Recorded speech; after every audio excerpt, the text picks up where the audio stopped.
Alors bonjour, je m'appelle André, je suis instructeur Swiss Paddle de stand-up paddle. Et puis dans cette petite capsule, je vais vous présenter dans un premier temps comment bien s'équiper pour aller faire du stand-up paddle. La première chose qu'on va faire quand on va aller faire du stand-up paddle, c'est on va choisir un lieu de départ, on va peut-être acheter ou louer du matériel de stand-up paddle. Donc il faut bien choisir son équipement avant même d'aller sur l'eau. Si vous n'avez aucune idée de l'équipement dont vous avez besoin, c'est peut-être bien de vous rendre dans une école ou dans un centre de location pour essayer déjà le paddle une première fois avant d'investir.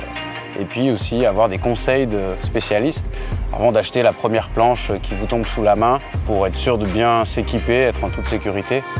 Il faut s'informer.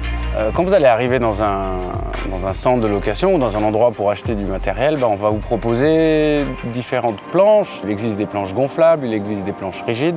Donc l'idée c'est dans un premier temps, de choisir une planche stable pour les débuts. C'est pas la peine de choisir une planche de compétition si vous n'en avez jamais fait. Pour faire du paddle, vous avez besoin d'une planche, vous avez besoin d'une rame, vous allez avoir besoin aussi de petits accessoires comme la casquette, les lunettes de soleil, une crème solaire.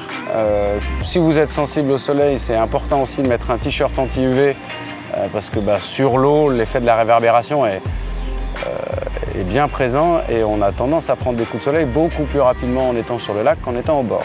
Une fois que vous avez trouvé l'endroit où vous allez faire du paddle, vous savez un petit peu comment vous allez découvrir ce sport. Il va aussi falloir mettre le gilet de sauvetage sur vous, ce qui est un élément quand même très important. Il ne faut pas oublier que le stand-up paddle, on peut très vite s'éloigner du bord et qu'au-delà de 50-100 mètres du rivage, le port du gilet est primordial.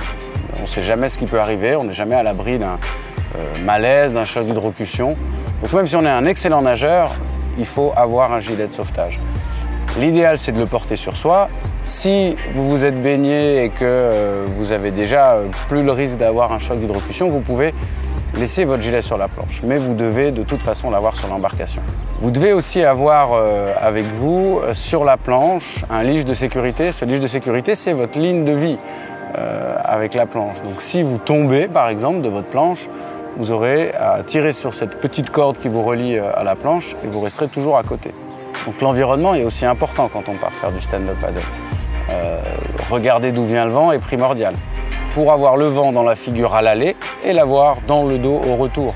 Ce qui est logique dans le sens où on est un petit peu plus fatigué au retour, donc comme ça on a le vent qui nous pousse. C'est aussi important quand on va faire du stand-up paddle seul, de prévenir quelqu'un à terre qu'on part sur l'eau et puis qu'on est censé revenir dans 1 ou 2 heures. Comme ça, il y a au moins une personne qui est au courant de votre navigation en cours et qui peut, si besoin, alerter les secours ou s'inquiéter tout simplement de ne pas vous voir rentrer.